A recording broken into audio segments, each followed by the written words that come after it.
అనుమానం వచ్చింది. అయ్యో భర్త గారు ఎక్కడికి వెళ్ళారో అనుకుంటోంది ఆవిడ. అశరీరవాణి వినపడింది.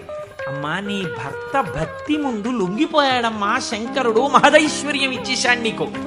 ఆయనో అన్నం తిందామన్న ఆలోచన లేదు, ఆ గుగ్గిలం పొగలో కూర్చునున్నాడు. ఇలాగ కూర్చునుంటే ఇప్పుడు ఎవరు మాట్లాడాలి? ఒరే నాన్న అన్నం తినరా అని.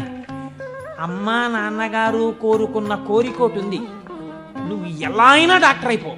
ఇంజక్షన్ చేసేసారు ఆ పిల్లకి. 3 ఏళ్ళు అయిపోయినా, 4 ఏళ్ళు అయిపోయినా, 21 ఏళ్ళు వచ్చేసినా, ఇప్పుడు నేను MBBS చదివితే రేపు పెళ్లి కొడుకు దొరుకుతాడా అని కూడా చూసుకోకుండా తల్లిదండ్రుల కోరిక తీర్చడం కోసమని వ్యగ్రతతో చదివేసిన పిల్లలా ఇప్పుడు ఆ తల్లిదండ్రులే వచ్చి చూసే అన్నం తినవే, అలా చదవకే ఆరోగ్యం పాడైపోతుంది అన్నట్టు ఎవడు పరీక్ష పెట్టాడో వాడే దిగొచ్చాడు. దిగొచ్చి ఎవడు ఆ త్రయంబకం నిజంగా సువాసనలు వచ్చి ఆనాడు మార్కండేయుడు బాహ్య స్మృతిని పొందాడు, ఈయన పొందలేదు. పొందకుండా కూర్చున్నాడు.